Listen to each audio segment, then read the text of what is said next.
तो आज हम भारत की कुछ बहुत ही दिलचस्प प्राचीन मार्शल आर्ट्स की दुनिया में उतरने वाले हैं। हमारे पास जो स्रोत हैं वो सिर्फ एक लिस्ट नहीं है, नहीं, बल्कि वो दिखाते हैं कि कैसे भारत के अलग अलग कोनों की संस्कृति, उनका इतिहास, यहाँ तक कि उनका दर्शन, सब कुछ जुड़ा हुआ है इनसे। हाँ।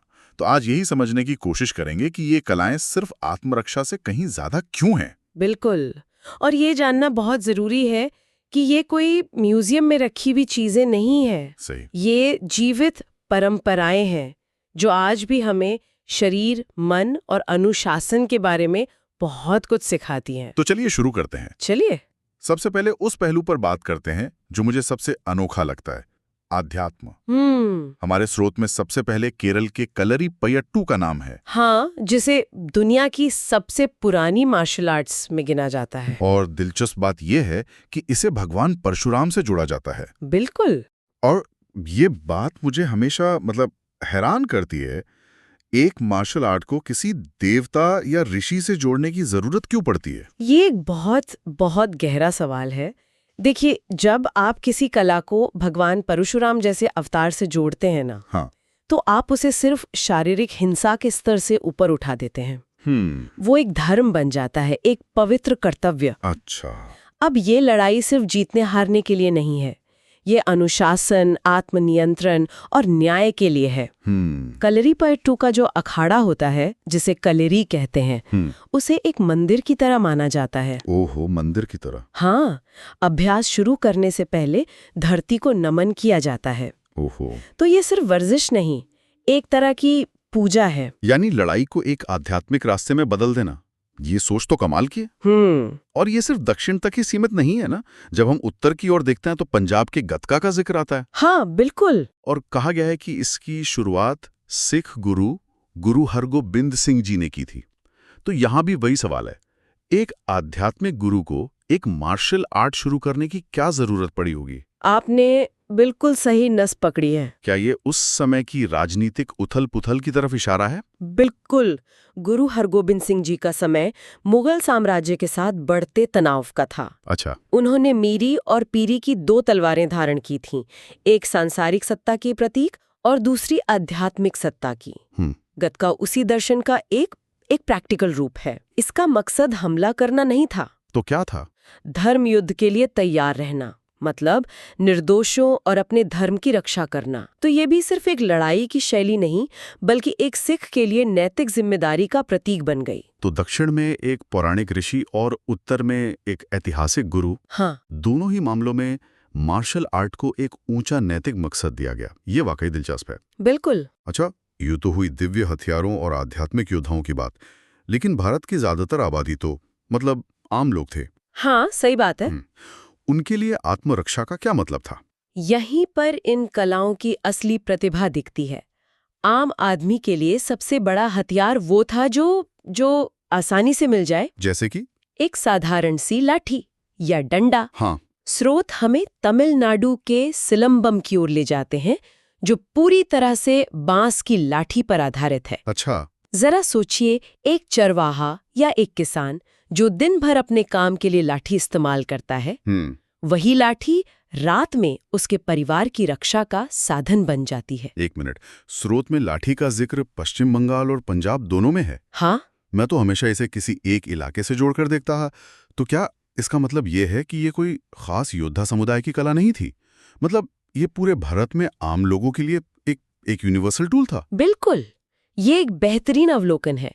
लाठी या बांस वो तो हर जगह मिलता था, इसीलिए अलग अलग संस्कृतियों ने उसे चलाने की अपनी अपनी शैली बना ली।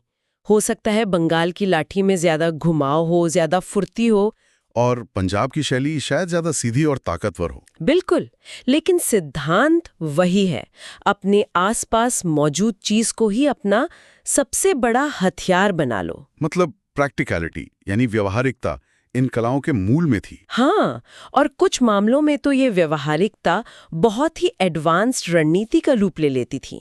जैसे महाराष्ट्र की मर्दानी कला।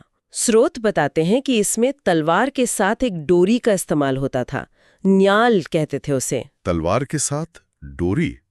ये तो सुनने में ही बड़ा अजीब लगता है। इसका इस्तेमाल कैसे होता होगा?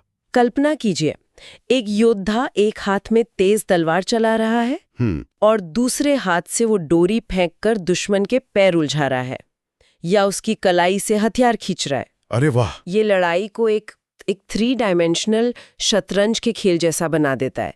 आप सिर्फ हमला नहीं कर रहे, आप अपने दुश्मन को दूर से कंट्रोल भी कर रहे हैं। ये दिखाता है कि ये कलाएं सिर्फ ताकत पर नहीं है, बल्कि गहरे सोच और रणनीति पर आधारित थीं।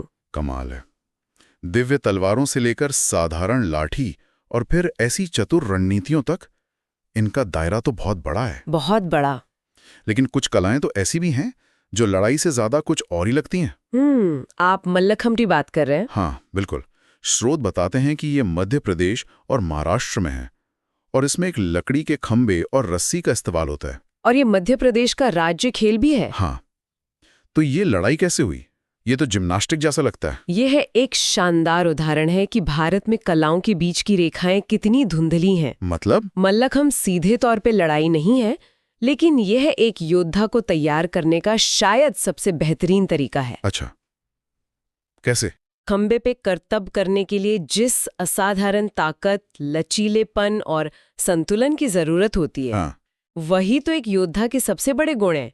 ये शरीर को फौलाद बना देता है। तो ये एक तरह से ट्रेनिंग है। बिल्कुल, लड़ाई की तैयारी है, लड़ाई नहीं। और ऐसा ही एक और संगम दिखता है उड़ीसा के पैना अखाड़ा में। स्रोत इसे नृत्य और मार्शल आर्ट का संयोजन कहते हैं। ये कैसे संभव है?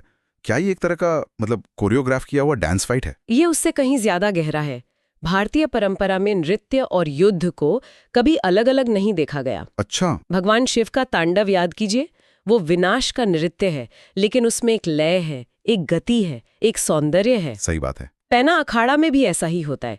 उसके जो लयबद्ध और कलात्मक मूवमेंट्स हैं, वो दुश्मन को कंफ्यूज कर सकते हैं। और उसी नृत्य की आड़ में अचानक एक घातक वार किया जा सकता है। लड़ाई यहाँ क्रूर हिंसा नहीं, एक आर्तात्मक अभिव्यक्ति बन जाती है। जब हम शुद्ध शारीरिक शक्ति की बात करते हैं तो स्रोतों में मल्ल युद्ध यानी कुश्ती का भी जिक्र है। हाँ, कुश्ती का। और इसके 2 प्रकार बताए गए हैं, पारनीपट और असुर। ये सिर्फ नाम है या इनमें कोई असली फर्क है? बहुत बड़ा फर्क है, और ये दिखाता है कि कुश्ती को लेकर उनकी समझ कितनी रिफाइंड थी। अच्छा। पारनीपट वो कुश्ती है जिसमें तकनीक, दांवपेच और कौशल पर जोर दिया जाता है, जैसा हम आज ओलंपिक कुश्ती में देखते हैं। ठीक है। लेकिन असुर शैली, जैसा कि नाम से ही जाहिर है, वो पूरी तरह से क्रूर ताकत और आक्रामकता पर आधारित थी।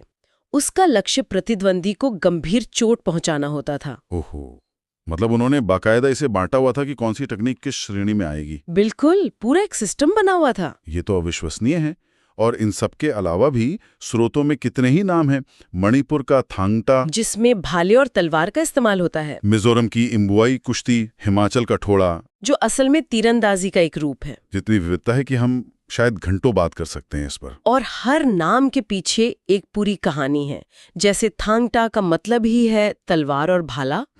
और इसी से जुड़ी एक और कला है चिबी गैटगा, जिसमें तलवार के साथ एक ढाल का इस्तेमाल होता है जो उसे ज्यादा रक्षात्मक बना देती है। तो इस सारी चर्चा का क्या मतलब निकलता है? ये साफ है कि ये सिर्फ लड़ने की शैलियों की सूची नहीं है। नहीं, ये तो भारत की सांस्कृतिक और ऐतिहासिक विविधता का एक जीता जागता नक्शा है। बिल्कुल, जिसे शरीर की भाषा में लिखा गया है। हर कला के पीछे एक दर्शन है, एक समुदाय है और एक पूरा इतिहास है। और सबसे महत्वपूर्ण बात क्या है? सबसे महत्वपूर्ण बात यह है कि ये कलाएं हमें सिखाती हैं कि शरीर सिर्फ एक भौतिक चीज नहीं है। ये एकाग्रता, शक्ति और कला का एक माध्यम भी है, चाहे वो गतका का आध्यात्मिक अनुशासन हो या सिलंबम की व्यवहारिक सरलता या फिर मलखंब का शारीरिक कौशल।